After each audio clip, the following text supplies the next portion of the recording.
Привет, здравейте! Аз съм Слави Стоев, водещ на подкаста Естествен интелект, а вие гледате един от нашите епизоди с така вече редовното участие на доктор Велислава Донкина. Много се радвам, че отново сме заедно, за да си продължиме нашия разговор, така дълбайки в темата за психосоматиката и по-специално днес ще си говорим за психология на здравето.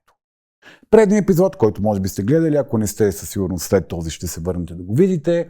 Когато си говорихме за медицинската психология, разглеждахме темата какво се случва в болничните заведения и в динамиката на отношения между лекар, пациент и въобще болничния персонал и пациентите. Докато днес ще се фокусираме върху това какво се случва вътре в вътрешния свят на пациента, когато той се изправи пред житейското събитие болест. Как боледуваме ние, културата влияе ли на начинът, по който боледуваме и на отношението към нашето здраве, кои са най-често срещаните процеси, които се случват в психиката ни, когато сме в състояние на боледуване.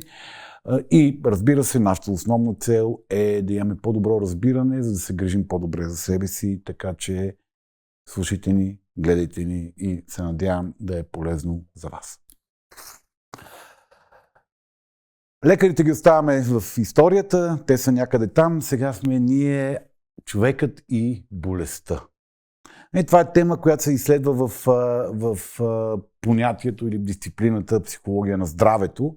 Но все пак, ако може с твои думи да очертаеш, когато говорим за психология на здравето, за какво ще говорим?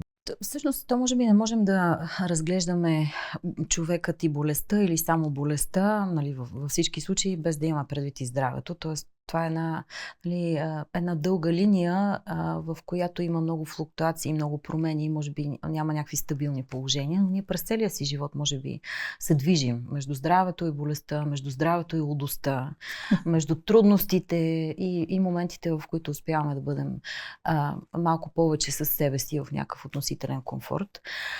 И когато говорим за психология на здравето, включваме целият този всъщност периметър от това какво се случва, когато започнем да боледуваме, преди това какво се случва, когато сме здрави, как да продължим да бъдем здрави, къде можем да инвестираме, за да останем здрави. Много. Те от една страна, всеки един от тия пунктове е достатъчно важен и естествено той има припокриване с много други сфери. Клинични, патологични аспекти, които изследваме. Добре, Тоест малко трудно да се фокусираме само върху болестта, нали, винаги имаме предвид и какви са били условията, които са направили възможно разгръщането на една болест, различните сфери на познанието, медицина, психология, психотерапия, психоанализа, невронауки, различни неща така идентифицират, по-скоро може би, защото това е една многопластова и много сложна картина и за да можем да знаем повече, всяка една сфера изследва нещо конкретно. Аз мисля, че вече съвременният свят така напусна тази борба. Кой е верният отговор? Има само един верен отговор и си знаем, че всички тези аспекти съществуват и си взаимодействат. Да, и коя дисциплина е по-важна от другите дисциплини? Тази битка на... И генетиката или епигенетиката. Знаем, че всичко съществува и слава Богу вече в така съвременната научна практика действително абсолютно заляга това, че има... Говоря най-вече за психологичната, защото ние имаме пък малко тая склонност да твърде да психизираме, малко като отговор на медицината и на точните науки, които казват, не трябва да е evidence-based и тук вашите допускания, метаанализи и така нататък малко са под въпрос. Но дори и ние вече казваме, има генетика, има тяло, то си има своите закони, има си своето функциониране и по-скоро нас ни интересува как психичното и неговите движения могат да подпомогнат разгръщането на болест, която всъщност минава през неща, които генетично са вече кодирани в нас и които ние сме наследили. Прекъсваме за малко нашия разговор, за да ви помоля нещо, което на мен ще ми помогне да спа по-спокойно, а на вас може да ви помогне да не взимате грешни решения в живота си. Моля ви, имайте предвид, че този разговор не е набор от медицински съвети, не е психологическа консултация. Моля ви, използвайте информацията, която получавате от нашия подкаст разумно, единствено и само като информация, която може да ви помогне да разбирате малко повече себе си или света около себе си. Благодаря ви. Преди да се гмурнем вътре в нашите човешки глави и съзнания, когато се сблъскаме с болестта, малко така буквоядски да изследваме самата дисциплина. Моя исторически поглед върху психологията като наука някъде около четвърт век, съвсем наскоро открих, че има такава дисциплина психология на здравето. Ти имаш ли някаква идея кога в България е започнало да се говори за това нещо? Защото аз не помня въобще да съм чувал нещо такова, докато съм следвал. Има от сега, не мога точно със сигурност да кажа колко години, но има включително такава магистърска програма в Софийския университет. Тя психология на здравето се казва. Преди това, във времето, когато примерно аз съм следвала, имаше тези първи стъпки да се фокусираме повече върху здравето, да изследваме повече здравето и възможността да направим превенция, не само всички да така се втурваме към лечение. Колко е важно всъщност да се инвестира върху това, какво прави хората здрави, как да останат здрави, и върху, включително на Световната здравна организация, тази дефиниция за здраве, че това е и не само отсъствие на болест, но нещо повече, и то е и психично, и физиологично, соматично здраве, че трябва да се мислят всичките тези пунктове. Така че това всъщност е навсякъде по света така с по-дълги традиции, както и ти каза, но слава Богу, ние поне в някои линии не отстъпваме на модерността. Okay. Като, пак казвам, в България по много причини има доста припокриване на тези дисциплини. Хората, които изучават психология на здравето, клинична психология, медицинска психология, включително детско-юношеска психология, обикновено всички те са ориентирани по един или друг начин към психотерапията, имат любопитство, имат желание да се развиват в тази сфера, болнична, предболнична, всички тези аспекти. И те всъщност, ако се вгледаш в начина, по който са конструирани тези програми, те доста си приличат, обхващат така общо взето сходни аспекти.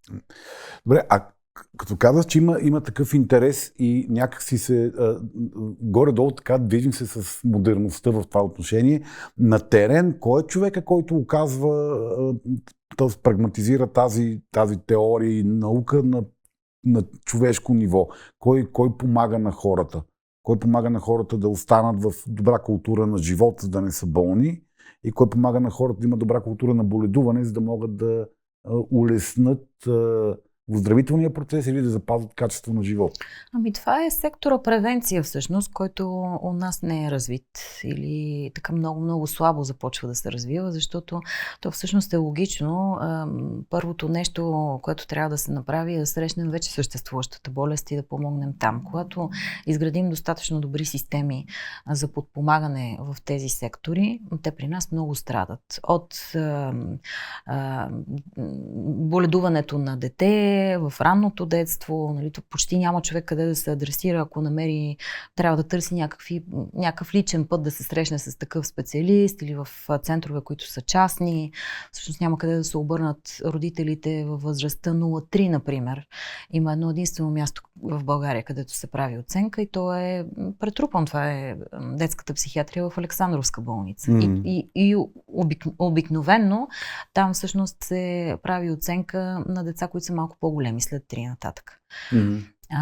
Тоест, този сектор ясно много труден. Нататък тежко боледуващите пациенти, хората с хронични и с автоимунни, с злокачествени особено. Много се говори за злокачественото боледуване в последните години, най-вече покрай различни програми, главно европейски, които идват. Сега ще почне да се говори за палиативни грижи, защото това е следващия сектор, за хората след инсулт, също тежка психосоматика.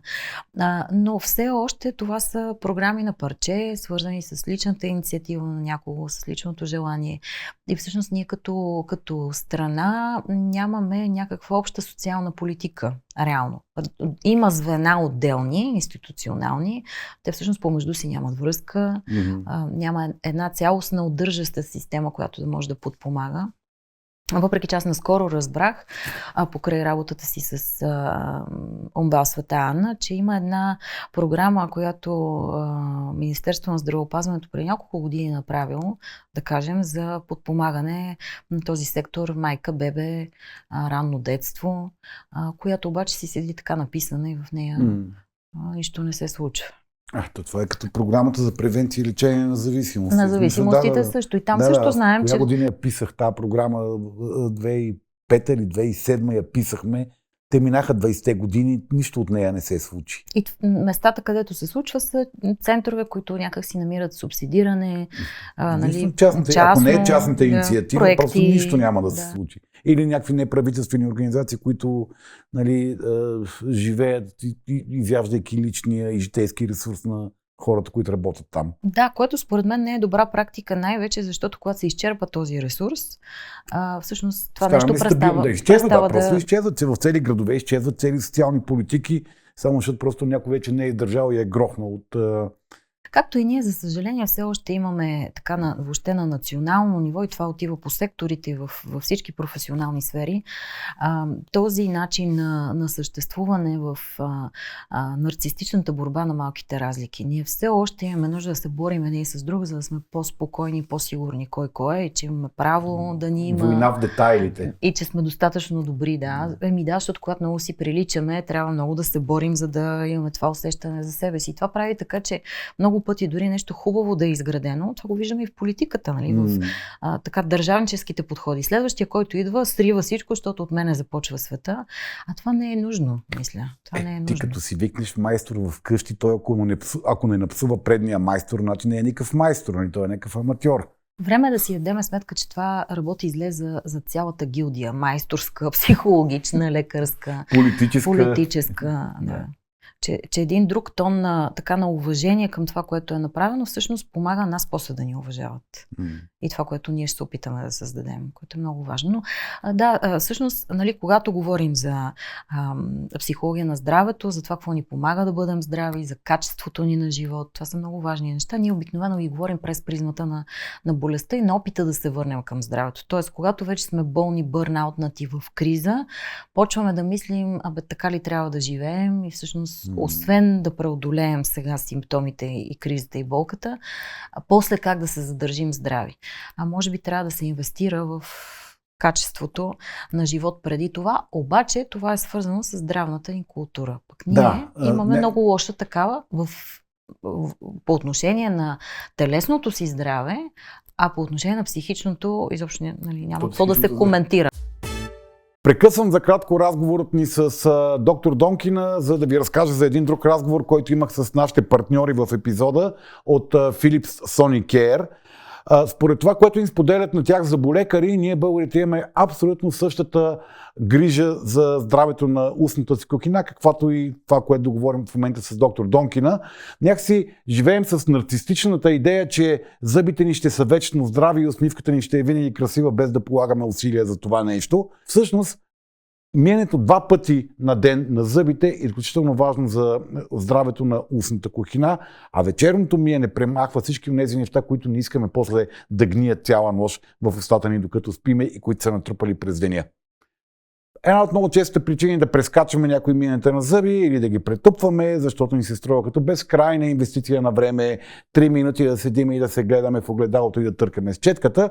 Затова пък хората вече са измислили технология, която ни помага и ни подкрепя по-често да го правим. И това са електрическите четки за зъби Philips Sonicare, които поради технологията си на работа за много по-малко време извършват много повече движения и изчетквания в устната кухина и регулират натиска, така че да не се правят наранявания и да нямаме проблеми след миенето на зъби. Philips Sonicare са нещо, което може да ви помогне да се погрижите за здравето си по един добър начин. Мийте си зъбите вечер.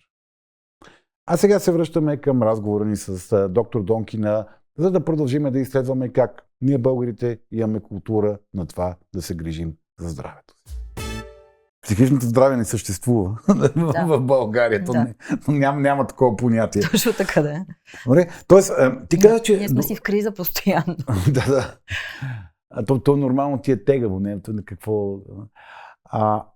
Тоест, това, което казваш е, че начинът, по който боледува индивида, всъщност е кодирано в културата, в която той е израсъл. Там ние сме програмирани какво е здравето, какво е грижа за здравето и как да я случваме. Разбира се, защото ние всъщност се изграждаме в едни отношения. Ние идваме в едни отношения. Нашия ум започва да се конструира в едни отношения. Вече невронауките го доказаха, че когато майката гушка бебето и му говори, неговите мозъчни вълни се уеднаквяват с нейните. Още не знаем точно как става това нещо и защо, но знаем, че това се случва. Тоест, кой ни гледа, как се отнася той към нас и към себе си и към тези наоколо, всъщност изгражда това как ни работи ума, как ние можем или не можем да се справяме с нещата, да интегрираме, да преработваме. Ние се учим от това какво е да те обичат, какво се прави за да те обичат. Ти като обичаш другите и после идва и това със себе си, какво правиш? Ако няма този пример, се изисква и то естествено се събужда през кризата, едно лично търсене. Няма как да ти хрумне как да се грижиш за себе си, преди да разбереш, че ти всъщност въобще не се грижиш добре за себе си. Да се погрижи за себе си. Да не кажем, че се и разрушаваш. И затова обикновено хората отиват да потърсят. Ние така се държим и със здравето. Колко човека така от близкия си кръг всеки познава, които си правят профилактични прегледи. Въпреки че почна в последните години, 10 някъде, 15, 20, да кажем, да има и от страна изобщо на здравните политики едно такова приканване, колко е важно, започна да се говори. Но все пак, ние това го имаме като нещо, което сега може би то е свързано с способността ни някакси да забравяме смъртта и разрухата, за да можем да бъдем живи. Класически всеки човек си мисли, че е много тъжно, че някой е болен, ама това не важи за него, на него няма да му се случи. Да. Мене пушенето няма да му убие. То е ясно, че статистиката сочи еди какво си, но аз не съм в тая, в тая група.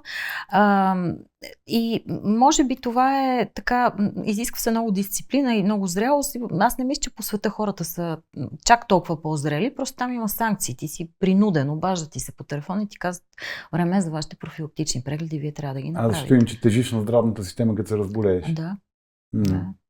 Но това е нещо, което трябва да се възпитава в нас, така както мисля, че е много важно да се възпитава грижата за отношенията и разбирането за различията ни.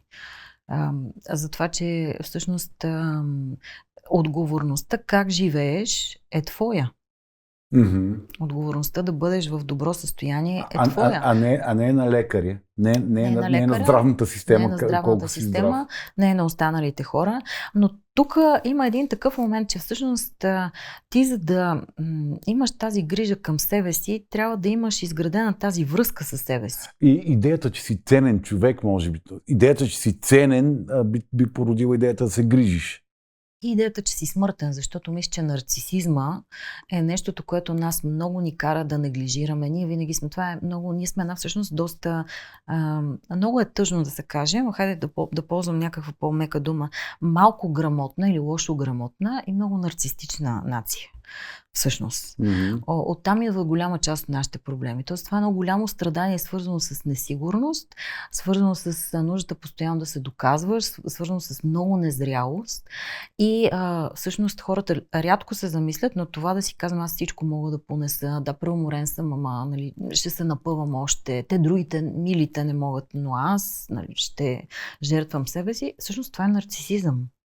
Всъщност това е една така претенция, че ти си повече, все можеш, се знаеш, ще понесеш всичко, на тебе никога нищо няма да ти има. И до голяма степен затова ние накрая сме шокирани, когато изведнъж се окажем на спешното или изведнъж нещо ни боли и не ни минава. И тогава отива гнева към другия, защото някой друг е виновен за това, че това ни се е случило или че не се грижи за нас. Да, защото някой друг ти представя, ние го приемаме като негова недоброжелателност, той всъщност назовава нещо от реалността, че ти не си Бог, не си безсмъртен, не си всевластен, ти си просто един човек. И някак си, вместо това да ни смири, да ни кара да изпитаме съчувствие към себе си, съжаление, ама не в лошия смисъл на тази дума, ми така да се пожалим малко, ние се ожесточаваме. А това как възниква в културата? Това е някакъв много по-антропологичен въпрос. Просто ми става любопитно. защо някои общности стават с по-изявени нарцистични характеристики? Защото са по-незрели. Незрели в кой смисъл? В психоемоционалния смисъл, защото нарцистичността всъщност е тази много ранна несигурност, че ти такъв какъвто си, не си достатъчно добър за обичане. Това минава през, разбира се, стила на възпитание и родителстване, но това се транслира и към обществените институции. Начина, по който държавниците... Нали, пак ще стигнем до тази тема, но тя присъства. Всяка форма на власт ти говори. От учителката, през полицая, през лекаря. Държавниците би трябвало да са символичните родители на едно общество.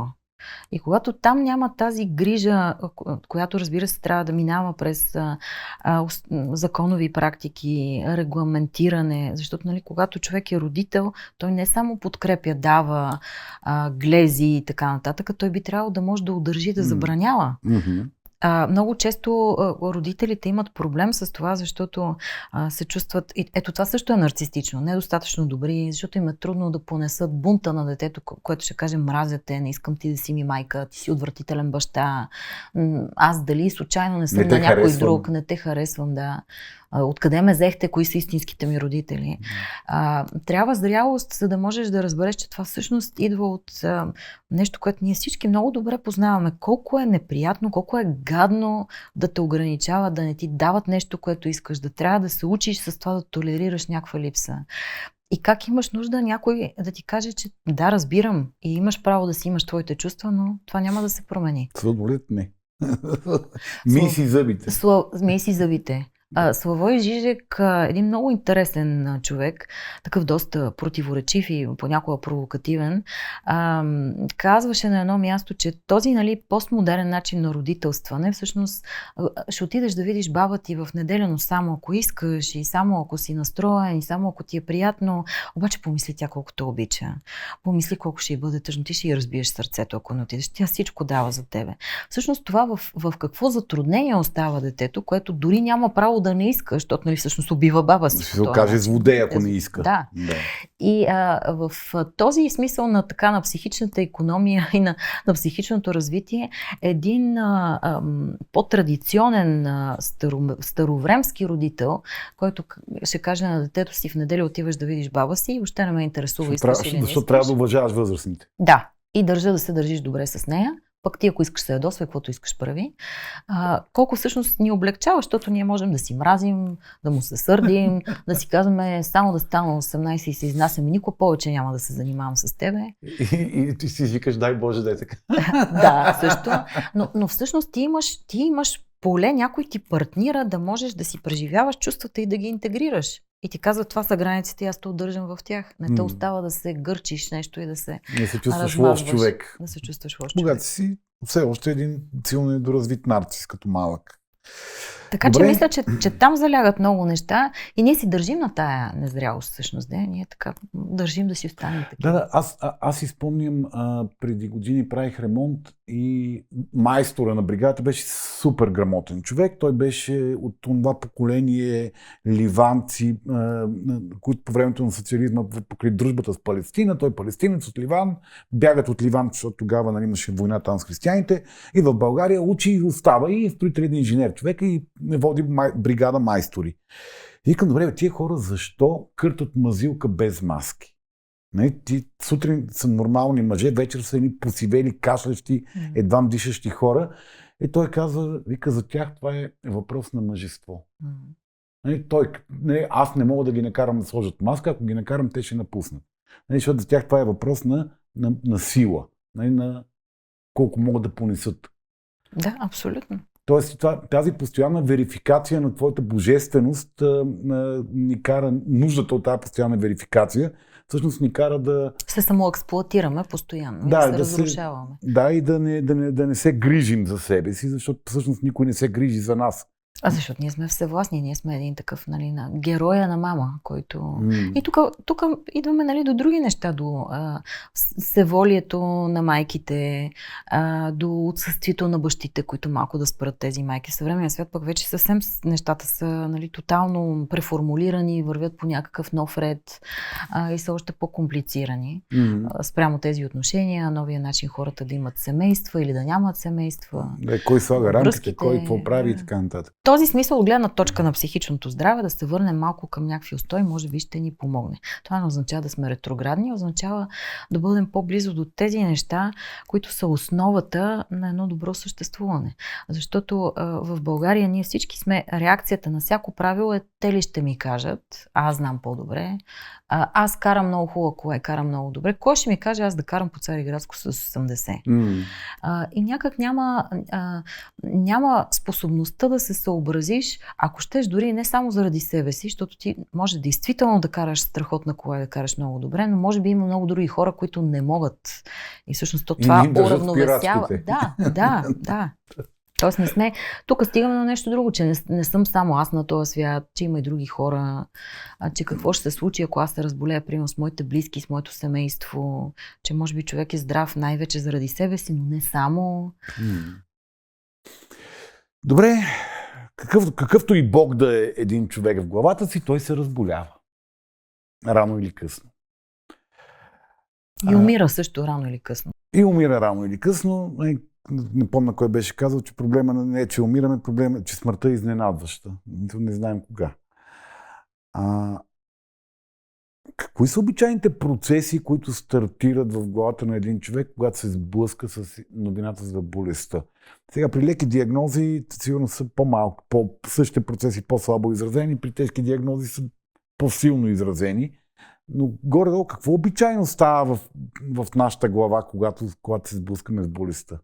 Преди да отговоря директно на този въпрос, малко ще се върна назад. По мои наблюдения, защото точно в тази сфера работя, нашите проблеми с смъртта на хората и оттам с изявата й, защото, нали, болестта по някакъв начин затова е страшна за нас, защото дори когато не е свързана директно с болест, която ще ни убие, ние винаги асоциираме с това, с ограничение, с загуба, с застрашеност и всъщност, нали, крайната точка на всички тези асоциации е смъртта. Това са, ние затова имаме в живота си проблеми с несигурността, с разделите, с това нещо да ни се отказва, защото винаги на края на тази асоциативна верига е смъртта. Ние не можем да си представим, затова сме нарцистични, нали, това е част от нашата природа, въпросът е докъде ще се разгърне. Ние не можем да си представим да ни няма. В човешката психика няма представа за смъртта. Ние това не можем да го мислим. И затова, когато питате хората какво си мислят, че има след края на живота, те могат да ви генерират хиляди теории. По тяхната интензивност и по желанието да ви убедят, че точно това се случва, човек разбира, че всъщност ние не можем наистина да го мислим. Ние се ужасяваме и се опитваме там да се успокоим, като фабрикуваме нещо. Да измислим различни версии, в които продължава да ни има. Които всъщност казват, че то продължава да има живот. Точно така, да. По мои наблюдения, трудностите ни с болестта и с смъртта и с страха от смъртта всъщност са нашите трудности с живота. Това, че ние някак си не можем да се оправим с това да бъдем щастливи, да бъдем здрави и да живеем добре. Всъщност това са нещата, много парадоксално звучи, но на нас ни е по-трудно да останем щастливи и здрави, отколкото да страдаме, да боледуваме и да преминаваме през болестта. И това е много, много интересно. От друга страна, ако се върнем към Фройд и към психоанализата, която така проблематизира точно тази вътрешна противоречивост и двойственост на човешкото същество, това ни дава малко повече възможност да я мислим. Той пише на едно място: ако слушате достатъчно дълго хората, нали, пациента, той ще ви каже от какво страда, ще ви каже как би могъл да се излекува от него и ще ви каже защо не иска да се излекува от него. Тоест тази вътрешна противоречивост на стремежа ни към живота, съзиданието, сублимацията, удоволствието и разрушителността, агресивността, разпада, деструкцията, тя има постоянно в нас. И в тези моменти крайни много ясно се наблюдава. Това може да ни обясни много пъти защо хората, защото всъщност това е деструктивно. Когато получим диагноза или когато някакъв сигнал от нашето тяло ни казва, че нещо не е наред, ние го игнорираме. Да, разбира се, и защото се страхуваме. Естествено, и защото така, най-облегчаващата реакция е да кажем това го няма, като децата, нали? Това го няма, много ме е страх и това го няма. Да, той е много такъв любим защитен механизъм, който още щраусите са открили. Точно така, да. Деца вика не е кой знае колко оригинално или точно така. ряд странно. Но много се ползва, така, има голям интерес към него. Да. Няма да мисля за това, казвам. Имам друга работа, други неща, за които да мисля. Точно така, по-важни неща от това как да остана жив. Но това е всъщност и много деструктивно. Това е едно такова отношение, нали, да не те е грижа някакси за самия себе си.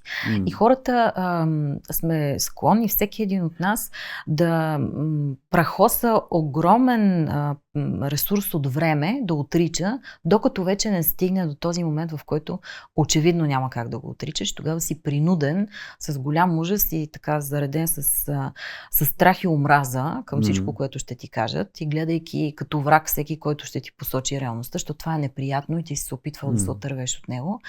Най-накрая отиваме на лекар и почваме да се сърдим. Що чакам толкова много, що не ми обръщат внимание, що сега не ме излекува, никой не го е грижа и то нас самите не ни е грижа.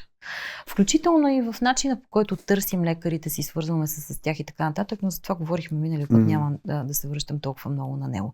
Директно на това, на въпроса, който ми зададе, защото е така много централен около това, всъщност сблъсъка с каквато и да е болест, дори когато това е субективното преживяване за съществуването на такава, нали, имаме някаква тревожност, страх, панически атаки, кризи, нещо друго, някакъв физиологичен израз на някакви емоционални състояния, нещо соматизираме, но за преживяването ни това винаги е разтърсващо и ужасяващо. То е един такъв онзи момент, който Лакан казва реалното, на други места, нали, се казва uncanny, това състояние, в което ти си толкова ужасен, че не можеш да мислиш. И разбира се, след този първоначален момент на абсолютно замръзване от ужас, се стартират процеси, които са свързани с много мощен регрес, обикновено и дезорганизация. Затова хората, когато в първите моменти, когато се сблъскваме с нещо такова, за нас или за наши близки, реагираме много неадекватно. Иска се много голямо усилие да си припомниш всъщност какво трябва да направиш. Включително когато това е просто да се обадиш на бърза помощ. Ние седим в ступор и някакси чакаме да отмине или някой друг нещо да направи. Затова много често хората не взимат най-добрите решения, губят много време, имат нужда някой да овладее тази ситуация, да ги структурира и да ги придружи. Затова е много важно да има такива системи. Много често, когато хората получат да работим с някаква средно тежка диагноза, да речем язва. Нещо, което не е смъртоносно пряко, но и променя начинът и на живот. Те започват да се държат по един такъв незрял инфантилен начин. Връщат се към някакви по-ранни версии на себе си.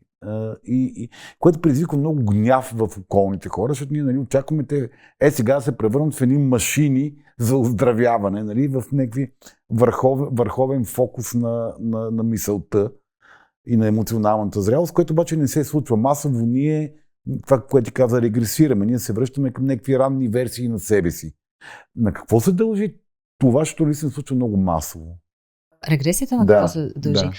Така ни работи психичното. Когато има твърде много стрес, това се случва. Ние се дезорганизираме и без това да звучи така обидно, се инфантилизираме. Тоест наистина имаме нужда от грижа и от това някой да ни подпомогне, да ни удържи, за да можем евентуално в едно второ време ние да започнем вече да се организираме. Но това действително много трудно се понася по много причини, не само защото в болничния медицински сектор никой не предполага, че такива неща се случват и ти виждаш един нормален, добре функциониращ, очевидно примерно с възможности човек, който започва да се държи като малко дете. И агресивно, и настъпателно, и много нуждаещ се. Да, или ходи да пуши тайно в двора, или вкарва алкохол в болницата, или да. Тук има много интересни феномени, които са свързани с това, че пациентите започваме, защото всеки в един момент е пациент и това е много важно да си го, нали, дори когато говорим да не се дистанцираме от те пациентите, много интересно хората с определени болести, най-вече такива, които остават във времето, много често говорят за това как искат да се разграничат, отиват в болницата, примерно за някакво проследяващо изследване и казват, не искам да седа там са всичките тия онкоболните, уния. Аз не искам да бъда част от тази... Са там. Да, от тази група. Започваме да лъжем лекарите си. Представяме някакви други неща. Нали? Аз съм много по-добре или аз нямам нужда от това лекарство. Едно такова, един опит да се реабилитираш, да се освободиш от тази зависимост и нещо на кого точно, на майка си, може би да кажеш, аз сам се оправям. Аз не искам да ги пия тия лекарства, искам да се справя сам. Това много често, особено за психиатричните лекарства. Искам да се справя сам. Сякаш ако взимаш лекарства, ти не се справяш сам. Не си ги купуваш сам, не следиш сам да си ги пиеш, не се подпомагаш сам с нещо, което очевидно тялото ти има нужда, за да можеш да подобриш начина, по който функционираш. Липсват и някакви вещества, примерно и така. Друго много интересно, преди години в хематологията едно изследване беше направено, защото се установи, че при едно заболяване, което се появява в късна възраст, един от видовете левкемия, което е абсолютно контролируемо, превръща се в хронично заболяване и трябва човек просто да взима едно хапче. Дори не ходи на някакви много сложни, тежки, болезнени лечения. Се оказва, че хората правят релапс на болестта, защото не го взимат това лекарство. И това беше така много шокира и лекарите, и фармацевтите, които са така свързани, фирмите, които го произвеждат това лекарство. И всъщност това изследване показва, че хората искат да се чувстват здрави, не искат да се чувстват зависими. Те това го приемат като напомняне, че ти имаш болест. Голяма част от хроничните заболявания всъщност създават в нас този проблем, че те присъстват, дори не са чак такъв проблем да бъдат менажирани, например лекарствата за кръвно, нали, помагат на човек да държи кръвното си в една определена нормалност, така че да функционира добре. Хората масово спират да го пият и очакват, нали, идеята е, че аз до сега, щом съм добре, значи вече нямам нужда от тия лекарства и ще си продължа сам. Да, не искаме да се върнем в обетованата земя, нали, в райската градина, преди да изядем ябълката. Което е много интересно, защото хем регресираме, много имаме нужда от подкрепа, от това някой да ни обмайчва, хем не искаме да бъдем зависими. Искаме да си бъдем пораснали, независими, да си бъдем себе си. Това е така много интересно противоречие. Значи замръзваме някъде в ранния пубертет, нали, където хем искаме да сме независими, хем ако може някой да ми оправи стаята. Да. Добре. И като идеята, че ти трябва да си оправи стаята, нали, води до сериозни емоционални проблеми. Да, и до много остра съпротива. Ако човек осъзнава, ако човек може да наблюдава себе си в този процес на регрес, тоест, първо въпрос е, може ли, съхранява ли се някаква пораснала, зряла част на личността, която може да наблюдава регресиращата част на личността и да казва, окей, аз в момента разбирам защо го правя, аз разбирам какво се случва. Нали, аз регресирам, аз отричам реалността, аз съм загубил капацитета си да структурирам информация, нали, аз се връщам към тинейджърските години, нали, почвам да правя някакви девиантни поведения, които по принцип не правя последните години. Тоест, може ли някъде вътре в нас някой да стане родител на другата част? Той малко е такъв риторичен този въпрос, защото ние, нали, в психотерапията на това се надяваме, на тази рефлексивна функция, на тази по-зряла част на аза, на тази, защото, нали, не е тайна за никого, че ние не се развиваме равномерно, имаме по-зрели, по-адаптивни части, имаме по-незрели части, имаме даже някой път си остават в нас някакви психотични такива ядра, които могат да бъдат провокирани понякога, особено при голяма криза. Някой път дори не може да се предвиди. Нищо не показва, че след половин час човек ще направи някакъв такъв епизод.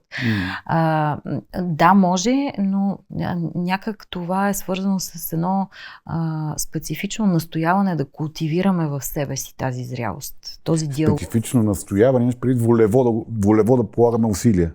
Имам предвид това да се възпитава, имам предвид да ходим на терапия, имам предвид защото иначе ти няма как да ползваш нещо, ако не знаеш, че съществува. Може би някой и не си го тренирал. И не си го, да. Някой да говори за това всъщност това колко е важно, как това е нещото, което ни помага ние да останем живи, тази чувствителност към себе си. Защото това, което ти описа, всъщност е това в един момент да ти хрумне, да се наблюдаваш, да имаш грижата, да мислиш как си и какво става с теб, така че да забележиш и да можеш да си кажеш, изглежда на мен ми е много трудно. Нали? Току-що ми казаха 3 пъти какво трябва да направя, аз не го помня. Защо да направя? Трябва да си записвам, трябва да...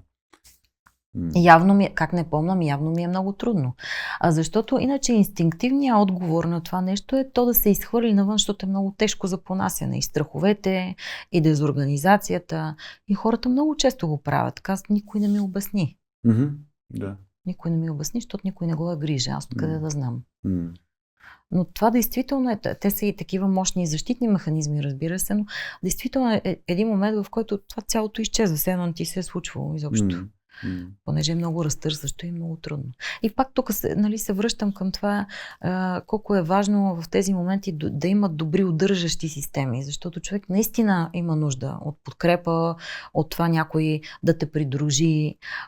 Включително, ако щете някой път в съвременния свят вече това се случва, да има един робот, който да те води до кабинет еди кой си, а след това до кабинет еди кой си. То понякога може би е добре да е робот, защото аз съм виждал, когато ми се налага да ходя в болнично заведение, много често, нали, защото българския роднина придружава болният си роднина в болницата, но той някакси човека е регресирал и придружаващия се държи с него все едно, говори на 5-годишно палаво дете, което току-що е вчупило вазата от бабата подарък. Нали? То е крещене, унижение, тотално незачитане на достоинството на човека, само защото той е в слаба болна позиция. Аз си мисля, че не само защото е в слаба болна позиция, защото е много дестабилизиращо и много плашещо, примерно да видиш майка си, баща си, партньора си, още повече детето си в такава уязвима позиция. Тоест, ужаса, който в близките и дезорганизацията, която се провокира в тях, се изразява по този начин. Мисля, че това е един такъв много отчаян опит с агресивно и провокативно поведение ти да... Мобилизираш други. Да, да го провокираш той да се събере и нещо да направи, то не работи това нещо. А ти си му ядосан, че той не е онази версия на себе си, която ти си свикнал да имаш. Да. И си му ядосан, защото можеш да го загубиш и това е, нали, някак си искаш той да стане това нещо и да кажеш спокойно, всичко ще бъде наред. Не се притеснявай. Да, стягам се и няма проблем, цяло не съм болен. Да.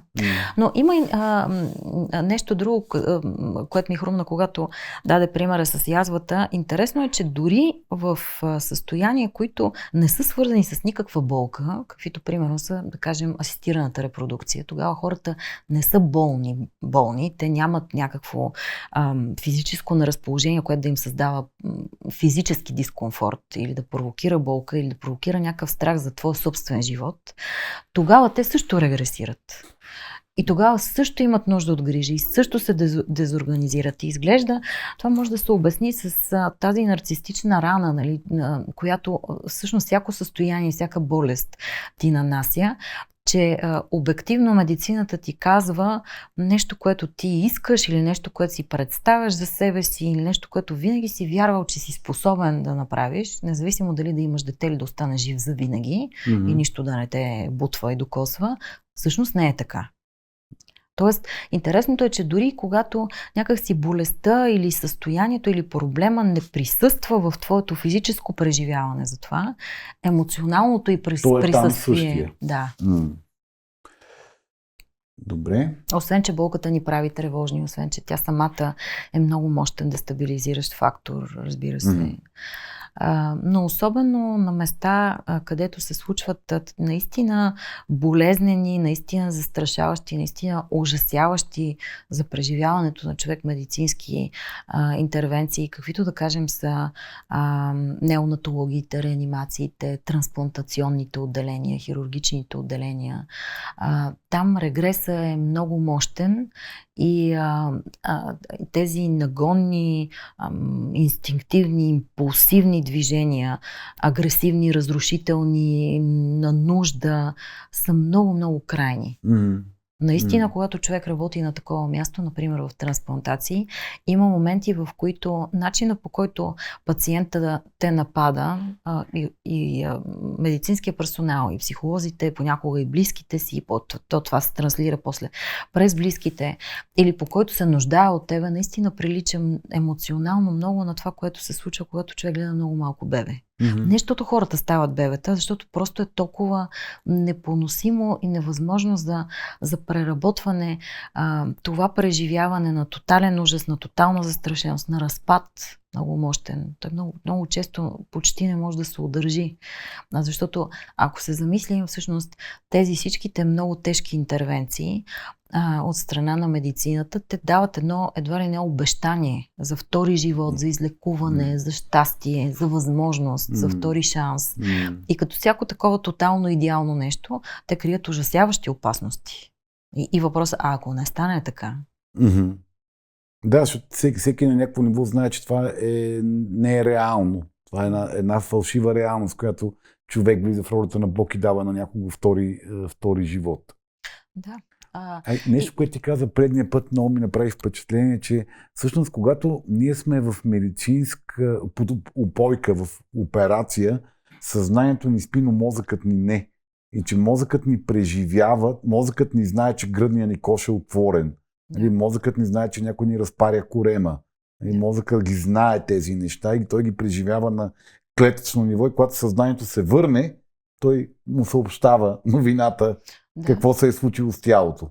Ние сме правили преди години с една болница, в която работех, такова изследване имахме много хубава колаборация с анестезиолозите в реанимация. Такива изследвания, защото много се дебатира това и в медицината. Това специфично оглупяване на пациентите и емоционална дезорганизация, т.е. това нарушаване на когнитивните функции, на какво се дължи? Когато няма медицинска причина, защото ако има проблем, да кажем някакъв с анестезията, ако мозъка е в хипоксия, тогава е ясно това защо се случва. Но когато няма такива моменти, как го обясняваме? И всъщност очевидно е, че става дума за емоционален травматизъм. Защото хората, когато са в криза, това са много характерни техни черти. Да, дезорганизацията, изглупяването, агресивността. Добре. Регресията като някаква форма на бягство от сегашния момент и връщане към един минал момент и под натиска на стреса и под инстинктивното желание да не съм тук и сега. Е един вариант, който много често се наблюдава при боледуване, особено при по-тежки диагнози. Друг такъв феномен, който е много наблюдаем според мен, е, че хората се свръхфиксират върху болестта. Тоест, сякаш тя се превръща в всичко от тяхната личност и те забравят, че има и нещо друго извън болестта в техния живот. Обикновено това, което се случва, сега ние точно заради тези много мощни реакции на регрес, много говорим хората, които работят в сферата на медицината, за това колко е важно хората да бъдат информирани, колко е важно да се дава информация от реалността. Защото това първо са такива репери, които създават някаква все пак относителна сигурност и ориентират, т.е. те веднъж удържат.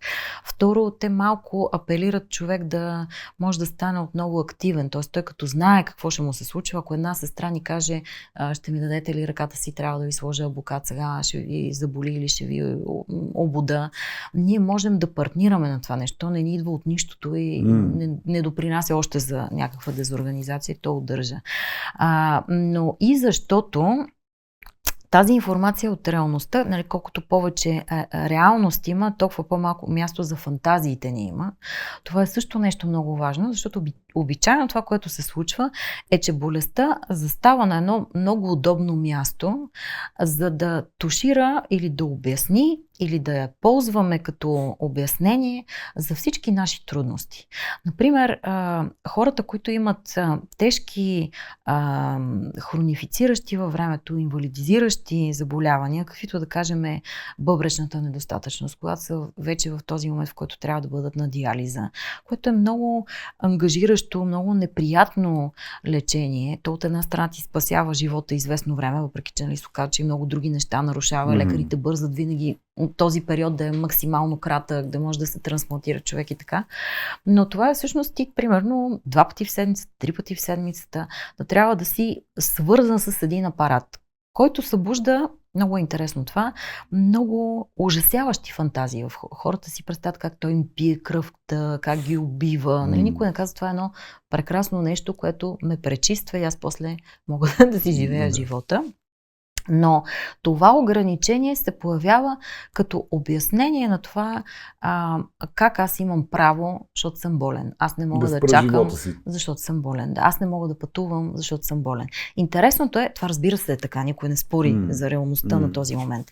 Интересното е обаче, когато говорим с хората, се оказва, че тези неща, които сега болестта обяснява, нали, защо не ги можеш, в по-големия процент от случаите ти никога не си ги можел, никога не си се осмелявал да ги направиш. И сега си това добре дошло, защото ти маха отговорността от това ти да се опитваш или да се питаш аз защо така.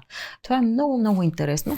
И тук идва този момент на идеята на Парижката специално психосоматична школа, която казва, защото особено когато работим с такива много тежки пациенти, се наблюдават специфични особености на психоемоционалните процеси. Като примерно лоша ментализация, като нещо, което се нарича есенциална депресия. Тоест една депресия, в която има много повече отсъствие, отколкото страдание.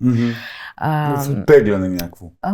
Просто липса. Все едно човека го няма. Все едно психичният апарат е смразен и се оказва, че това не е вследствие на травмата от болестта, а това съпътства целия живот на човека и също се смята за такъв фактор, който подпомага изявата на някаква фражилност, генетично предразположена в тялото. Болестта като стресор просто катализира нещо, което го е имало и преди това по някакъв начин, но човек е можел да не му...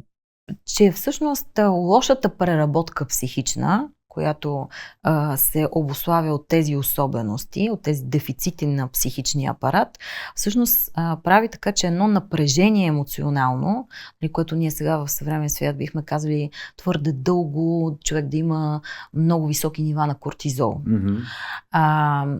Това прави така, че тялото, което генетично по рождение, по наследство е податливо на едно или друго място, трябва да поеме това напрежение, което не може да се преработи. И всъщност хората не могат да живеят добре не заради болестта, ами болестта се появява и защото, нали, епигенетичните фактори са много, никой не казва, че само това, но очевидно и психично ние не можем да си помогнем да направим така, че някаква наследственост да не се експресира. Което е много интересно. Много интересно и то се наблюдава наистина, когато човек работи с такива тежки заболявания. Много често, когато слушате онкологично тежко болни хора, т.е. с такива заболявания, които бързо прогресират, които са много агресивни, които трудно се поддават на лечение, имат лош отговор на терапията, не влизат в ремисия. В думите им чувате едно отсъствие от собствения им живот. Чувате една сякаш, то не е нежелание, защото това не искам да бъде разбрано като че хората не искат да живеят. Не става дума за това, разбира се, че искат да живеят, но някак сякаш не могат да го правят. А това ли е, което лекарите казват, той се е предал? Мисля, че да.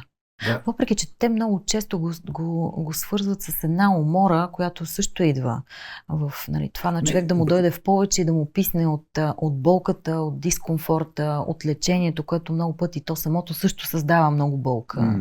От това да настояваш.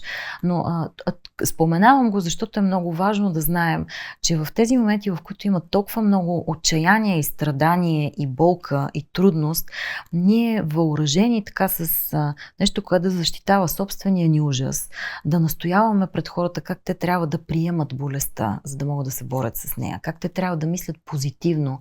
Всъщност, не само, че не работи, ми е свързано с много неразбиране и с много жестокост, защото истината е, че никой не може да приеме една диагноза, която ти казва, ти имаш още 6 месеца живот. Това не е възможно да го приемеш. Можеш да го... Това, което можеш да направиш, е да се помириш с реалността, че това съществува. Истински в себе си не можеш да го приемеш. Но нали, някак си да му направиш място в живота си и да го интегрираш в него, това е нещото, което ти помага вече да не го отричаш, да не се държиш деструктивно. Но никой от нас не може да приеме мисълта, някой му каже, ти няма да имаш деца, ти няма да имаш крак повече, ти няма да имаш повече живот. Това не е възможно. А това умение да видиш живота си и извън проблема, ли е за което говориш, т.е. ти да можеш да не загубиш контекста на живота си, да не си фиксиран върху загубата на крак, това, че няма да имаш деца.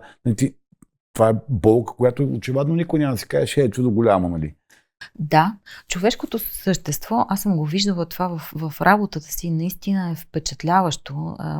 Това, което психологията или психоанализата би нарекла адаптивност, но да му дадем едно по-човешко лице, това е нашата способност наистина да останем живи, въпреки големи рани и големи болки, които имаме. Това настояване да имаме живота си, да останем живи в себе си, прави така, че хората остават живи и продължават да инвестират, т.е. да желаят, да искат да са им ценни неща в живота. Дори когато, спомням се един пациент в съдова хирургия, на който поетапно се наложи да му ампутират и двата крака и след това и двете ръце. Това е, не знам дали можем да си представим изобщо какво означава да продължиш парче по парче, да. И как продължаваш да живееш така. Няма да забравя един случай в трансплантации в хематология на един човек, на който му правят последния възможен вид трансплантация. Тоест всички други лечения до сега са се провалили, но това е на фона, това означава, че има едно много дълго във времето лечение. И след тази трансплантация той получи всички осложнения, които можеше да получи. И беше наистина в много тежко състояние, кървеше от всякъде, резултатите му бяха много лоши. И лекарите правят заявка за консултации преди да вляза в бокса, защото хората, когато се трансплантират, седят в едни стерилни боксове. Да, изолирани. Изолирани заради имунитета, човек се облича по специален начин. Това също много предполага регресията, нали? Да седиш в един аквариум. Кувьоз. И преди да вляза при него, лекуващия му лекар ми казва, ние го чакаме, за съжаление. Нали, толкова са зле нещата, ако можеш нещо да го придружиш този човек. И този човек, на който нали, в такова състояние, с много болки, с рани по хранопровода отвътре, с кървено от очите, от носа, от ушите. Тоест, това е едно състояние, в което наистина ти е много трудно въобще изобщо да говориш с някого. Ми разказа, че не е сигурен дали сънува или това е някакво обленуване, халюциниране и заради лекарствата, и заради дискомфорта. Но че, да кажем, е сънувал как е на вилата си със своята приятелка, как правят палачинки сутринта за закуска, как миришат тези палачинки, как ухаят и как той я прегръща и как ухае косата й. И този разказ е толкова пълен с живот и с желание за живот. И с любов, и с усещане на вкуса на живота и на удоволствието от него. Че аз тогава си помислих, че вероятно аз самата не мога да понеса този ужас, който виждам. Аз самата не мога да мисля за смъртта, която е там в бокса сме тримата. Той, аз и смъртта. И много ми се иска да си изфабрикувам нещо, защото това, което този човек разказва, е толкова живо, че той няма как да умре. Излизайки от бокса си спомням, че им казах на лекарите, той няма да умре този човек. И те ми казват, не дей, той наистина е много зле. Така с едно съжаление към мен. Спомням си, че няколко дни по-късно мен ме беше страх да попитам за него. И връщайки се, отсъствах от работа. Аз разбира се мога да се обадя да питам, но не мога да се обадя. Отивам в трансплантации и така минавам покрай бокса. Опитвам се да погледна, но и нищо не питам и нищо не казвам. Те ме видяха и ми казаха, да, той е жив. Той не знаем как, обаче той наистина е жив. И този човек, разбира се, не живя хиляди години след това, но предвид това тежко заболяване. Излезе, да. Живя може би 5, 6, 7 години, което сега разбирам, че звучи много така, всеки ще каже голяма, нали, страхотно. Да. Но на фона на от гледна точка на нашата артистична безкрайност, която ще живеем всички ние, нали, 5 години са... Но от гледна точка на толкова тежка болест и от гледна точка на това, ако си представим ние да сме, нали, на този смъртен удар и някой да ни каже, искаш ли още 7 години? Нали, това е наистина много впечатляващо. Всъщност това е човек да не се е отказал. Може ли човек да го отгледа това в себе си според тебе?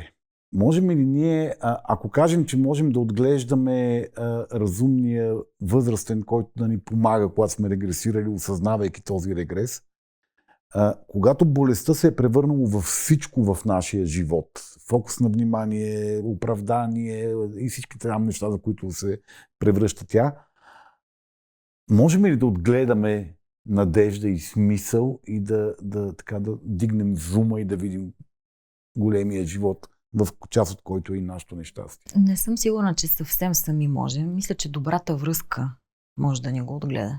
Добрата връзка с майка ни или там, който се е грижил за нас, родителите ни. Това е в миналото. В миналото.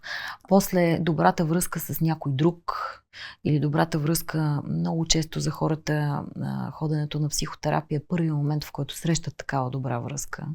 Но има възможности в реалността. Понякога хората успяват и сами през връзките си в живота да направят такива неща за себе си. Или артистите, да кажем, с работата си, с създаването на нещо, в което човек вярва. Разбира се, това може да не е само в изкуството, т.е. тази способност да сублимираме. Спорт и така нататък.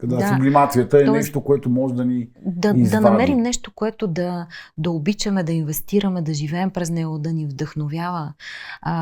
Имаше едно много интересно американско изследване, което данните от него показваха, че хората се променят в смисъла на приближаване към здравето или с 5 години интензивна терапия. Ние знаем, че интензивна значи 3 пъти, 4 пъти седмично. В България сигурно ходят 100 човека.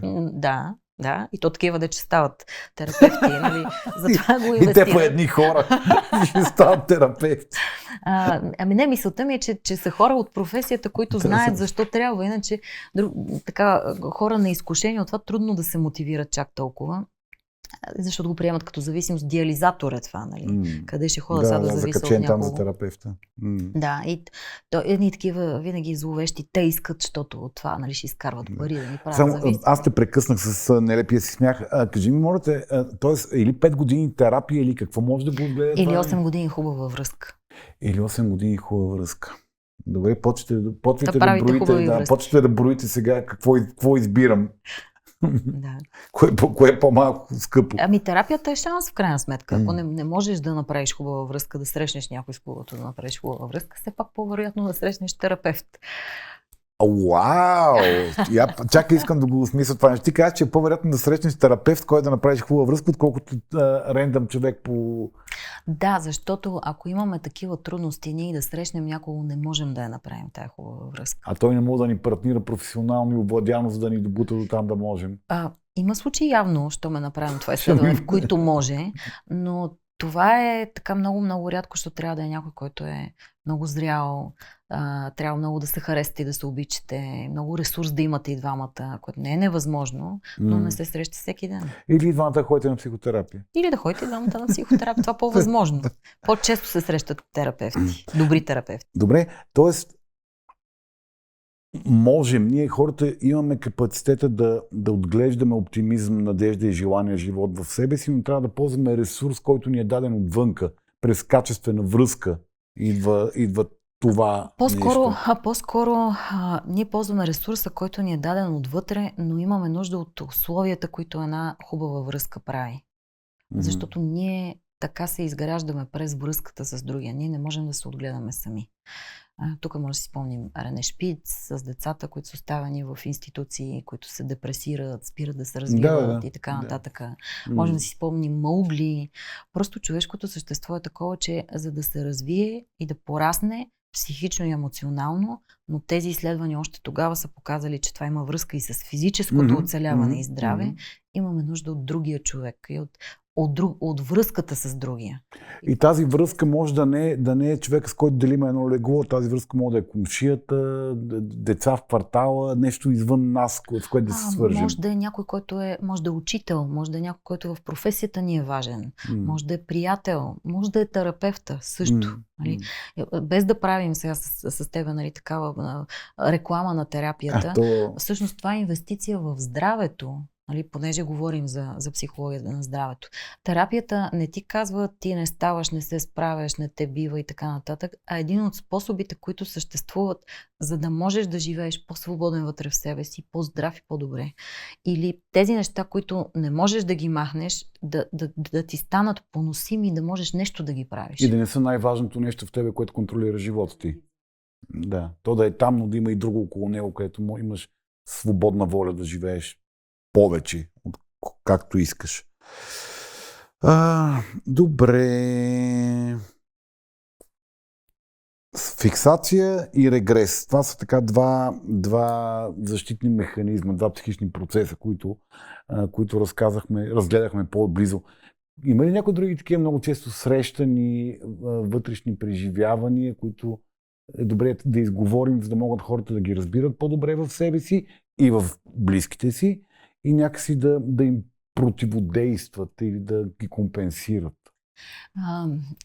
Още по отношение на регресията може да се каже това, че ние, нали, знаем, че в науката, че ние не регресираме просто тотално да се разпаднем, ние регресираме към определени етапи в развитието си, точки, където сме фиксирани. Т.е. там, където сме имали някаква недостатъчност, обикновено това се изявява много мощно. Т.е. те хората, освен че се дезорганизират и че имат нужда от грижа, ще имат някакви специфични особености, които са свързани с индивидуалното им развитие. Това също е интересно. Нали? Ако човек му е любопитно, може да си мисли защо точно така. Което според мен е много ценно, защото всъщност разбираш повече себе си, опознаваш повече себе си и можеш да си позволиш да бъдеш този, който си, не постоянно да се тероризираш и да се наказваш. Но освен това има нали, неща, които са свързани с защитните ни механизми, разбира се, всякакви. Както и това, че винаги има много ужас и много такива поглъщащи, ужасяващи фантазии в тези моменти, които също си струва човек демонизиращи фантазии, свързани с разпад. Като на това нещо, естествено, реакцията му е огромно отричане и така някакви фантазии омнипотентни, всевластни, крайни. Всъщност към това е хубаво да бъдем по-усетливи, защото много пъти това влиза директно в начина, по който партнираме или не партнираме на лечението си. Много пъти отказите ни от определени лечения, много интересно. Оказва се, че много пъти хората отказват лечение, което всъщност лекарите много добре знаят, има достатъчно данни, че ще ги стабилизира, че ще им спаси живота, с обяснения, които за всеки психолог са способ да кажеш не го искам това, защото искам да се убедя, че това не съществува, но които лекарите приемат човешки, защото са част от някакви социални причини. Например, не мога да започна сега лечение с този медикамент, защото съм самотна майка на 2 тинейджера и баща ми е болен от рак и аз трябва да се грижа за него. И лекарите казват добре. И това обаче после се оказва, че добре, нали, ние уважаваме, разбираме и така нататък, но всъщност за всеки изкушен от психологичната сфера е очевидно, че ние ползваме, както винаги правим, в моменти на голям ужас и на много страх, доводи от реалността, които съществуват. Те не, че не съществуват. И лошото им е, че, както в този случай, който давам, който знам от лекуващия лекар на тази жена, който беше много загрижен и затова говори с мене за нея, защото болестта е прогресирала, те пак са стабилизирали, но нали, какво да правим от тук нататък и как да я подкрепим. И тя заявката беше, няма ли някакви социални грижи, нещо да направим. Очевидно е, че ние ползваме доводи, които имат стойност в реалността, за да обслужваме психологичните си, емоционалните си страхове. Ето, ние това не го ли правим постоянно, всеки път, когато говорим за правим нещо. Правим го постоянно, обаче когато става дума за оставането ни живи. Добре да осъзнаваме да не го правим. Много тежка цена. И в такива случаи, такива малко груби, просташки от гледна точка на терапията, намеси, интервенции, да, защото нали, не бихме го направили в друг контекст. А като пукнеш, кой ще гледа децата, да речем? Нали, един терапевт не би го казал. Малко по-меко, но примерно в самолета, когато ви обясняват какво трябва да се направи, когато кислорода не е достатъчен, какво се казва? Първо да си сложите маската на себе си и после, нали, може би има някакво значение. И това някой път помага човек малко всъщност да си даде сметка. Да се намести. Да се намести. Okay.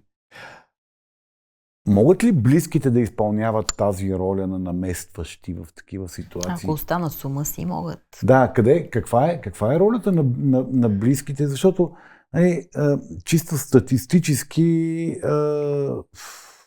това, което ще да кажа, не е статистически, някаква фантазия. Личен опит, наблюдение. На всеки от нас ще му се наложи да гледа болни близки. Не? Това е част от живота. Това е част от живота. Да се грижиме, дали повече или по-малко болни, нали, да хората се събираме на групи, за да си помагаме. Каква е ролята на близкия човек, за да подкрепя доброто боледуване от другия?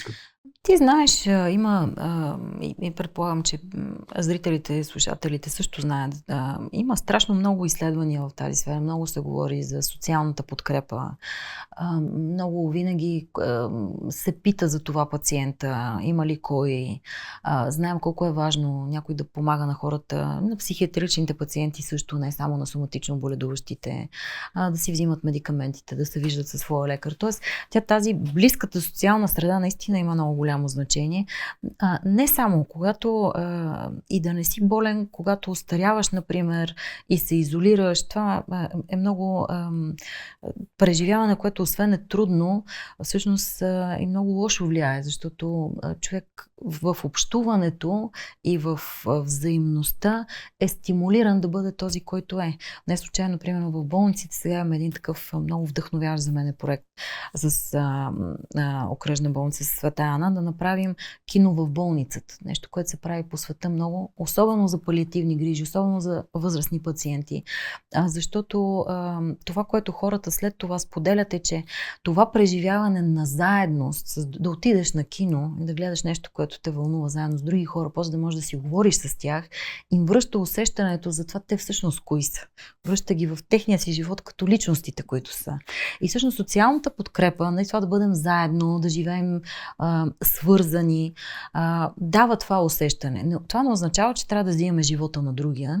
И болният човек да го превърнем вкъщи, да го храним с лъжичка и да го инфантилизираме така, но означава да имаме тази топлина и свързаност, този интерес към този човек, към личността, която той е, независимо от това, че е болен, както и разбира се, това е част от един известен антрополог. Беше написал, че по това се познава степента на цивилизация на едно общество. По щупената бедрена кост, която се намира в останките на хората от една нация, защото това означава, че някой, който е болен и не е способен сам да оцелее, някой се е грижил за него. Да, а не са го хвърлили и да умре някак. Да умре, ако не ги убиват. Ако намираме само незаздравели кости, значи никой не се е грижил за тях. Да. Така че това има огромно значение. Сега има обаче един такъв момент, който също е много изследван, че да бъдеш тази социална среда, да бъдеш близкия, който се грижи, е най-трудната позиция от тези трите, на лекаря, на пациента и на близки. Защото първо ти имаш всичките чувства на ужас и на тревога, които провокират твоите си проблеми, страхове и ужаси. И ти се сблъскваш с идеята за края. Точно така, да. Защото, нали, голяма част от това да се ужасяваме от болестите, от напредването им и от потенциалната загуба, например, на родителите си, е свързан с това, че след тях идваме ние. И че илюзията ни за един много хубав живот и подреден свят, както каза Буров, човек е щастлив, докато са живи родителите му. Този епизод мога да кръстиме страданията на един нарцис. Да. По клиничната пътека. Точно така. Да. Звучи много поетично и много красиво, точно колкото е, нали, значимо страданието на човек. Но има и такива неща, които са малко повече свързани с реалността, свързани с това, че много често, особено когато системите не работят добре, отговорността за всичко, за организирането на цялото лечение, за всичко, което е необходимо, пада върху близките. И те хем са ужасени, хем, както казват хората, аз нямам този лукс да се разпадна, да плача, да се тръшкам, да казвам тогава ще умра и така нататък и да си страдам, защото от мен зависи да помня, да знам, да организирам, да мотивирам и да се държа така, сякаш всичко ще е наред. Нали? Има много често и това преживяване, че пред болния си близък ние трябва да изглеждаме супер оптимистични, много така овладени и да лъжем, че то всъщност това нищо не ни причинява. Тази претенция, освен че е дълбоко несправедлива, защото е изяждаща ресурса поради когнитивния дисонанс на вътрешното преживяване и заявката, ти трябва да поддържаш една масивна лъжа, което, нали, малко нормални хора извън политиката могат да правят дълго време. Значи тук можем да намерим една положителна социална роля, която политиците могат като обществено полезна дейност да изпълняват. Страхотни болногледачи ще са. Всеки от парламента да има задължителен обществено полезен труд. Една опашка ще се извие от желаящи. Но да, т.е. нали, инстинктивно ние къде за да излъжем себе си, къде за да се погрижиме за другия, нали, се опитваме да поддържаме лъжата на безграничния оптимизъм и това го няма, то не се случва. Това има ли някаква позитивна полза от това нещо или по-добре да спрем да го правим? Няма никаква позитивна полза от това, освен че говори за нашата собствена дестабилизация мисля, че извор на, освен на много мъки, на хиляди недобри практики, които особено в България наблюдаваме, защото тук още ако има това съглашение, нали, близките нападат лекаря, нещо го увличат в някакъв съюз, моля ви сега да не му казваме, казвайте ми на мене и така се едно. Лекарите карат за това нещо. Да, така е. Но това не е добра практика, защото обикновено болният човек знае. Той дори и да не знае, той усеща. И ние всички имаме сетива за лъжата и за подмяната. Да не говорим, че най-несправедливото и ужасно преживяване е ти да не знаеш какво ти се случва. И нищо няма, ама хоп сега на химиотерапия. Още повече, че това престъпване на едно право, което всеки човек има на неприкосновеност на живота си, защото ти откъде знаеш, че този човек няма някакви неща, за които трябва да се погрижи преди, например, да напусне този свят. Може да има нужда на някого от своя живот нещо да каже, някого да види, нещо да направи с нещата, които има. И докато той е със себе си и с ума си, има право на всичко това. Ние не можем изведнъж да се държим, все едно всички са дементни и ние ще взимаме решение за тях. Има обаче и още един аспект, че много често боледуващия човек, заради, нали, цялата тежест на това, което преживява, просто се оставя като един предмет в ръцете на лекарите и в ръцете на близките. И много често пациентите казват на близките си, на дъщерите, синовете и така нататък, не знам, реши ти. Което е още една тежест, такава непосилна. Как ти да решиш сега майка ти дали да се подложи на операция, от която не знаеш дали ще оцелее, или да не решиш и прямо тя да си загуби живота. И хората се обръщат към лекарите, казват, вие какво бихте направили? Лекарите се пазят и казват, не, вие трябва да си решите. От една страна, защото след това ги атакуват, съдят, обвиняват и така нататък. Ама вие обещахте, че тя ще живее, пък това да... Пак какво стана? Да.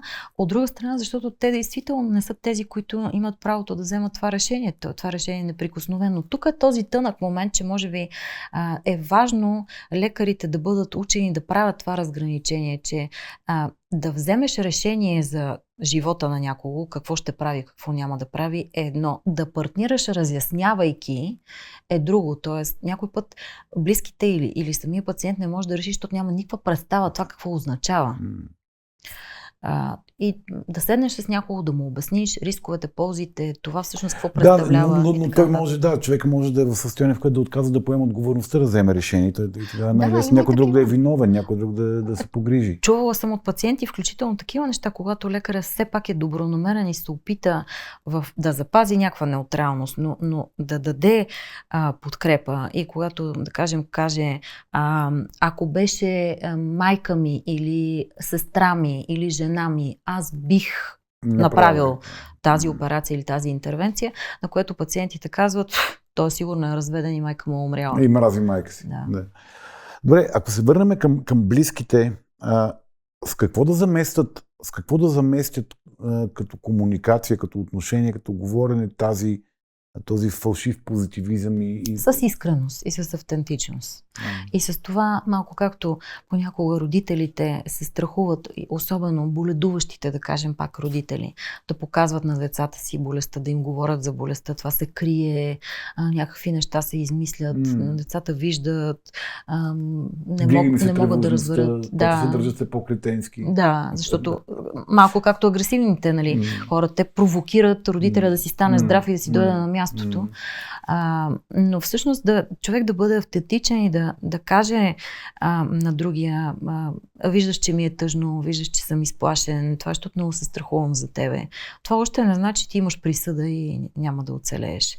И ние можем да запазим благосъстоянието на детето си или на болния си близък, като му кажем, ти не трябва да се тревожиш за мене, но е нормално да имам някакви чувства. И ти сигурно също имаш някакви чувства и ние можем да говорим за това. Ти не трябва да се тревожиш за мен, не е ли път към нещо, което също се наблюдава много, в който близките приемат, че те трябва да са безропотни боксови круши на страдащия болен човек. Тоест, и трябва да понасят неговите агресивни импулси, трябва да понасят поведение, трябва да понасят незачитане и на уважение. Аз имах предвид нещо друго, иначе това, което описваш, се случва също много често. Но това говорене за чувствата, което всъщност адресира нормално е да имам чувства, и аз си ги имам и те не ме убиват, аз ще си се оправя с тях. Няма нужда да се разпадаш, няма нужда да се тревожиш, няма нужда да се лъжем. Ти може би също имаш чувства. И по отношение на тези чувства, разбирам, че ти е много трудно. Разбирам, че е ужасно и че си много ядосан. Но моля те, не се дръж така с мене, защото това не е окей. Малко удръж ги, малко справи се. Тук съм, помагам, но... И това всъщност не е отказ от помощ, а тъкмо обратното. Това е да удържим и да помогнем на човек отново да стане себе си. Един по-нормален свят да има в това, не болестта да е детерминантата на всичко Да, ние сме в страшен разпад тук сега и ще умираме и затова... Да, ти мога правиш каквото си искаш, аз трябва да понасям всичко. Да. И влизаме в... И тихо да те мразя, защото то просто не е възможно всичко да понесеш. Твоето любимо либерално родителстване се качва на сцената. Болния прави каквото си иска, другия понася безропотно, защото той е болен и го мрази тайно. Ама то няма как да не го мрази тайно, защото с него злоупотребяват. Защото той също е в един ужас, който в крайна сметка властва и в неговия живот, без да е негов точно. Но става негов. Добре. Шеста в България е една много такава известна мантра, че ние мъжете не ставаме за нищо от гледна точка за боледуване. Това, че за един мъж 38 градуса температура е като за жена раждане без опойка. Има ли полова разлика в начина, по който ние реагираме на болестта? Има. Има, това е верно. Очаквах да разбием един мит. Няма нужда да го разбиваме, защото това ни връща към познаването на различието между нас, че мъжете и жените просто сме различни. Това не прави едните по-добри от другите или по-качествени, или тия дето трябва да имат права, пък другите да нямат. Това е нещо съвсем по-различно. То е част от природата ни, от биологията ни, от ролите ни в обществото, нали, колкото и те да се редетерминират, преинтерпретират и така нататък в съвременния свят и да се променят, защото се променя начин, по който живее обществото и въобще хората, и връзките, и всичко останало, и възможностите, които имаме да се чувстваме като себе си и това да бъде достатъчно уважено. Ние просто сме различни. И в това няма нищо страшно и няма нищо обезценяващо. Мъжете има хиляди такива изследвания, по-добри в неща, които са свързани с реалността и с конкретните действия. Жените са по-добри по отношение, така, как да кажа, компетентни. От това, защото може би стават майки, защото така ни е устроен мозъка и така нататък. Не, че всяка жена трябва да става майка, това е отделна тема. Природата ни е такава да сме ориентирани към чувствата, към отношенията много повече. Въпреки че пък в терапията мъжете са много пъти много по-добри терапевти. Интересно. Може би по някакъв аналитичен начин. По някакъв аналитичен начин. Но да, това е верно и между другото, пак казвам, свързано и с нашата биологична природа. В неонатологите, когато се родят недоносени бебета, тези, които са по-застрашени, които по-трудно оцеляват, които искат повече грижи, са момчетата. Жените са по-адаптивни. Още от 39-та си, примерно, седмица. И това е интересно много, но е факт. Okay. И да, наистина, това се вижда и в болниците, пък според мен е така уязвимата група са мъже-лекари, когато боледуват. Това е непоносимо. Непоносимо. Но да, ние сме крехки на различни места. Т.е. мъжете преживяваме боледуването поради някакви его причини по-страдалчески и тежко, или чисто физиологично ние сме непригодени да понасяме болка, непригодени да понасяме физическо страдание. Мисля, че и двете, въпреки че в науката се казва, че поносимостта към болка е индивидуална. Аз поне не съм запозната да има такива изследвания за полови разлики. Но от гледна точка на това, че жените в живота си заради физиологията си са по-толерантни към дискомфорт, към болка, организма им е по-трениран към кръвозагуба, което е природно, защото е свързано с раждането също. Това със сигурност има своето отношение. Това, което повече можем да коментираме, защото ни е по-познато и там имаме повече компетентност в тази сфера, са емоционалните процеси. Да, особено когато има известна някаква емоционална незрялост, а пък това по никакъв начин не е обида и обезценяване, но в мъжете винаги остава една такава част, която има нужда да бъде обмайчвана. И това е хубаво да го знаем, така както в жените има един хаос и една такава вътрешна неяснота. Мъжете често го адресират като бе жените са луди. Това просто е така, това е част от нашата природа, от нашата незавършеност някакси психична, която също просто мъжете пък, примерно, трябва да го знаят това нещо и някакси да го толерират и да могат да, както ние да ги обмайчваме понякога, без да се ядосваме, защото всички мъже са имали майки и нещо остава от тази връзка, особено когато човек регресира. И връзката между момчето... Всички жени са имали майки? Да, но после са се ориентирали към бащите си. В повечето случаи.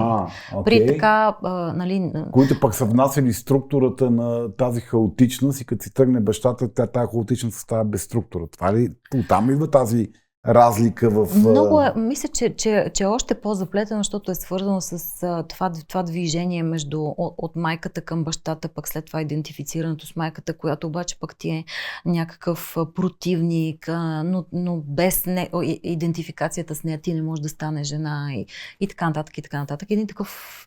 В психоанализата се казва, че жената си остава незавършена някакси. И това носи тая лудост. Много интересно, наистина. Всяка жена го познава това нещо. Всеки мъж, който си има работа с жени, също го познава. Че те някой път казват на мъжете, искам да ме разбираш. Това пък е, ето това е връщането към майката. Ние много често очакваме от партньорите си мъже да бъдат мъжествени, да се справят, да са той, дето ще ни оправи живота и така нататък, но да бъдат и една добра майка. Да разбират, да усещат, да предчувстват и така, и да го кажат така, както точно ние имаме нужда. И искам да ме разбираш, то самата аз не се разбирам, обаче ти трябва да ме разбираш.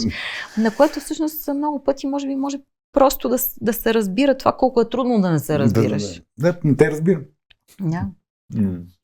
Окей. Така че това са тези особености, нали, всеки си има нещо, но да, така е. И то е, виждаме още от бебешка възраст, има нещо, което прави мъжете, които иначе са по-силните в реалността, по-компетентните в реалността, по-справящите се, нали, доскоро се казваше, че реалността е на мъжете. Да, са по-уязвими към такива трудни моменти. Добре. Има, между другото, интересни психологични изследвания. Не мога да се сетя кой беше точно автор на това изследване. То е много, много известно. Как реагират малки, около 3 годишни деца, момиченца и момченца, на нещо, което им се взима, на някаква фрустрация. И е много интересно, защото момчетата пищят, крещят и се оглеждат на кого да се оплачат и кой да дойде да помогне. Докато момиченцата го задържат в себе си. Вижда се как детето се разстройва, натъжава, трудно му е, но го задържа в себе си. А това не е културално формирано? Не. Към това идват културалните особености след това. Тоест ти кажа, че на 3 години още не сме успели да ги форматираме толкова и това си е вродено по някакъв начин. Но е свързано с тази, нали, фражилност към болестта или не. Това не означава, че мъжете са като организъм по-неспособни да се справят с болестите. Просто по-мелодраматично реагират. Да. От разлика в реалността, където се приема, че сме по-така. Имат повече нужда мама. Да. Дойде. Добре, преди да стане съвсем подигравателен не е подигравателен, с много обич и с много уважение към особеностите ни като човешки същества различни. Окей, да. Шегувам се, аз така го чувам.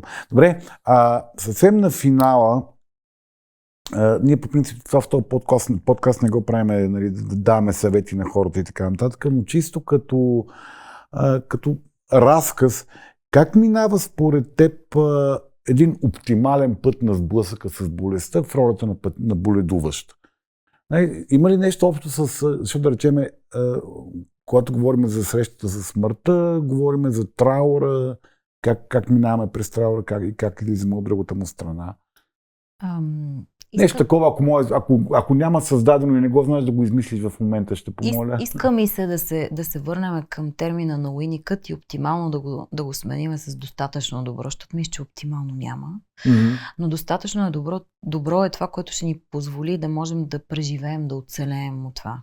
И да имаме своите си чувства, защото ние не можем да подтиснем само едно или друго нещо. И ако подтискаме всичко, за да се справим, ние всъщност не можем да започнем този процес на траур, който е единствения начин да можем да си скърбим, да си изстрадаме и да продължим да живеем, освен тази болка, която имаме.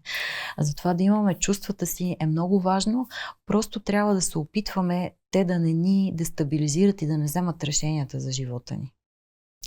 И в този смисъл, всяка подкрепа, която можем да ползваме по пътя, на близките си, на връзката с лекаря, на психотерапевтичната грижа, на социални програми, които могат да бъдат включени, на всякакви специалисти, защото тук би трябвало да има участие на много други специалисти, рехабилитатори, нутриционисти, коучове, ако щеш също. Това е много важно, защото е такава структурирана подкрепа в реалността, която много стабилизира в тези моменти.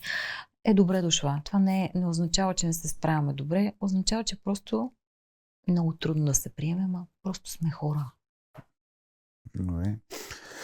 Просто сме хора и част от нашия живот е да боледуваме, част от нашия живот е да умираме. За съжаление... По някаква причина така е създаден живота. Че да има край. Че да има край. Ние не можем да го мислим, не можем да си го представяме, това много ни стресира, но може би, ако аз така много често го споменавам, защото го открих сама за себе си в работата си, ако хората ни водят от време на време, не на гробищата, защото там няма вече нищо и всеки си представя каквото може да си представи, но ако ни водят в реанимациите, ако ни водят в онкологиите, може би това ужасяващо за всички напомняне за крайността на живота, обаче е нещото, което може малко да ни организира, да си ценим качеството на живота, Докато сме здравето, тук. да, удоволствието. Какъв голям лукс е всъщност ти да се ядосваш, напъваш, амбицираш, тревожиш, мразиш, обичаш всичките тия неща. Всъщност да го имаш. Да, какъв голям лукс е да те ядосва детето ти. Да. Мъжът ти, жена ти, колегата ти, шефа ти, който и да е. Някой на светофара. Също е много хубаво, че можеш да се ядосваш за такива неща. Да. Първо, че има кой да бъде ядосван и второ, че има кой да го ядосва. Точно така. Защото когато болестта дойде, много често хората говорят за това. Нищо от тия неща за мен няма значение. Искам само да съм добре. Добре, благодаря ти много за този път, който извървяхме с тебе през човешката психика в контекста на здравето и боледуването. Супер интересни бяха тия разговори за мен и се надявам така скоро отново да имаме теми, които да седнем по този начин и да ги говорим. И аз много благодаря, защото беше истинско удоволствие за мен и ми беше много интересно. Благодаря и на вас, които останахте до края на епизода. Радвам се, че той ви е харесал толкова, че да сте тук, или пък ви успокоил толкова, че да подремвате, докато се намираме в тази фаза на нашето излъчване. Ако това, което правим, ви харесва, подкрепете ни. Най-лесният начин за това нещо е през Patreon, който е платформа за подкрепа на създатели на съдържание. Навсякъде по социалните ни мрежи на сайта ни има линкове. Ако ви е важно, ще сме благодарни. Приятен ден и бъдете здрави!